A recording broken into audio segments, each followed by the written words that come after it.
In today's video, we're going to talk about 8 signals that may mean you have an employee problem. Welcome to the channel, Leadership with Mike. On this channel, I help new managers become better leaders, and I do that with no nonsense sense, if that makes any sense. So, you have a problem.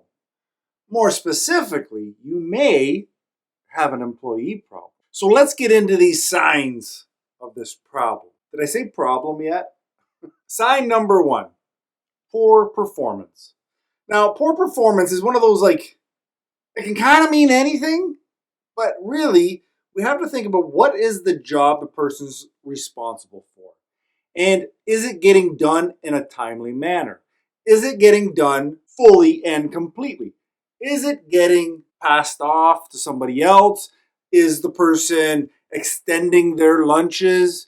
Is the person always kind of not where they're supposed to be? This could be a signal that you have a poor performer. I want to just interject right now and make sure that you understand that if you have somebody that has any of these 8 things, that does not mean that they're the problem or are a problem. It means these are signals. These are things that I want you just to pick up on, because everybody sees things in a different light. And if you have an idea of what these problems could be, use it as a checklist and be like, I don't know, Mike told me if these 8 things are all from one person, I have a problem. Well, if you got 8 things with one person, you got a problem. But any of these in a combination with a few others, it doesn't necessarily mean you need to go to the chopping block and get rid of some people. Just wanted to make sure we're on the same page. Okay, number 2, this employee will fight with everybody and anybody. It doesn't matter if they're entry-level managers. It doesn't matter if they're senior executives. It doesn't matter if there's the colleague beside them, the guy that's running the vending machine. It doesn't matter. They always pick fights. I worked with a guy who I think he wasn't stupid, but the fact that he would argue the most ridiculous point just to try to prove that he was right made him wrong in every which way. Nobody could listen to him.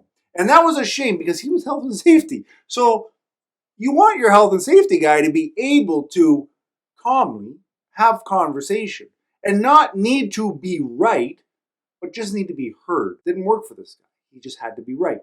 Problem employee. He was. That one thing that put him you're on the map. The next thing that may signal you have a problem employee is that they can't be coached. In my opinion, most people want to succeed. Most people want to do a good job.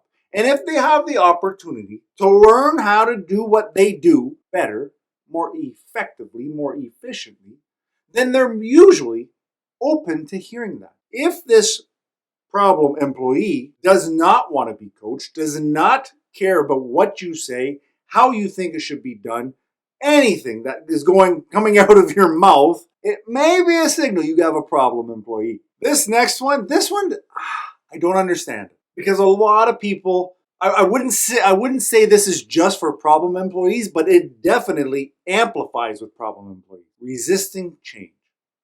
Listen, I feel like almost everybody hates change.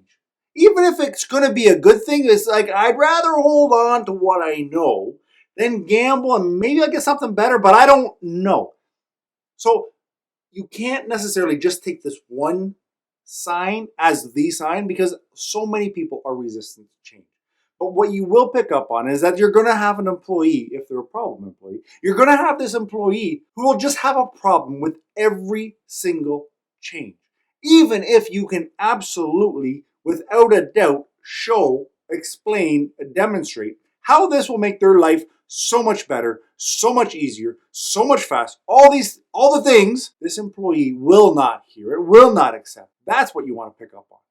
The absolute not accepting that this change is happening. Side note, does that mean that you don't go ahead with these changes because staff resist them? Of course not. You're the leader. You've thought about this. You've put your time, your mental capacity into making changes for the better. That said, you always take in information and you are allowed to change your mind, but don't not implement change because somebody has a problem with it.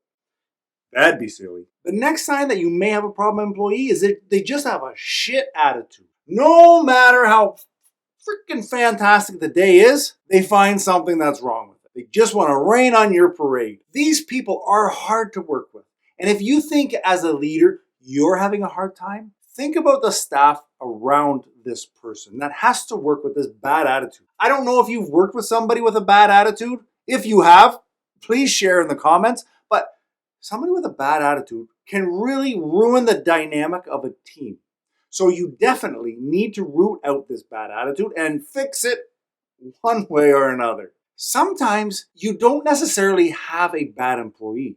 Sometimes you've given this person work that they can't do, they don't know how to do, they're not qualified to do, and it's not their fault. And it may hinder their performance at work. It may hinder their attitude at work because they're not up for the job that you've asked. What we're talking about is making sure that when you hand out jobs or assignments or tasks, that you are delegating them properly.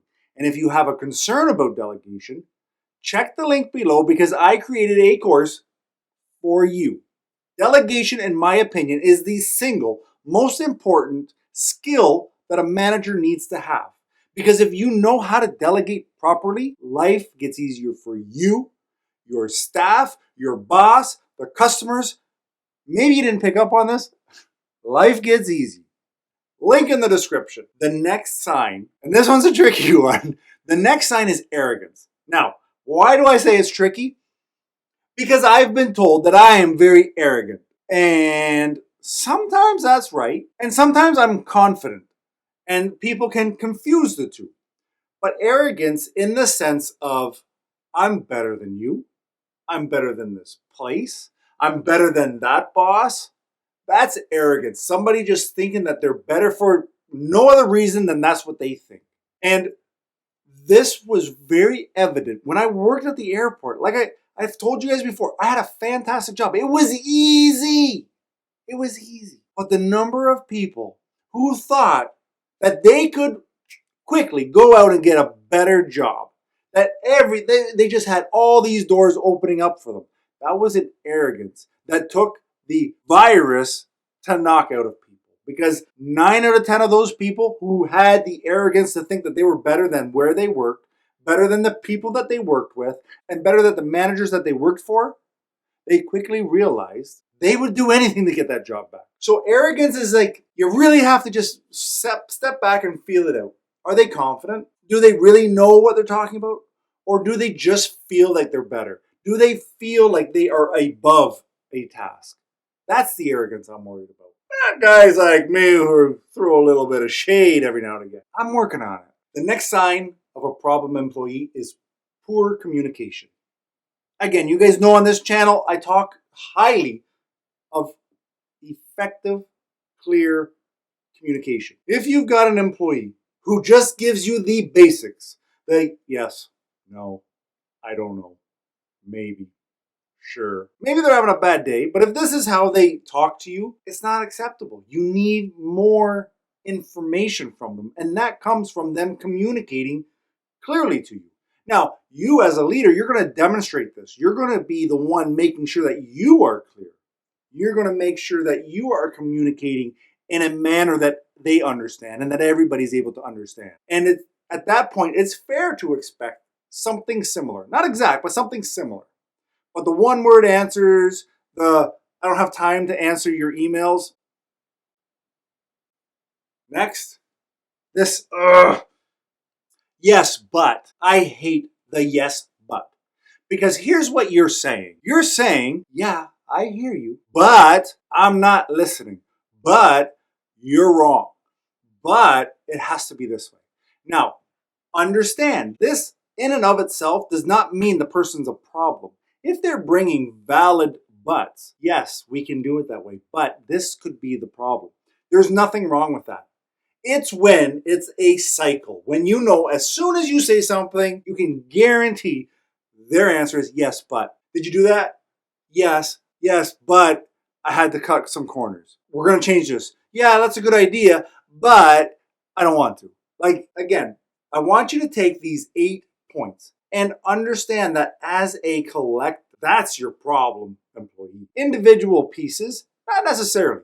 Individual pieces are things that you can easily work one-on-one with people and kind of get them to where it's an acceptable way of communicating. It's an acceptable presence that they have. But when too many of these start adding up, there's your problem.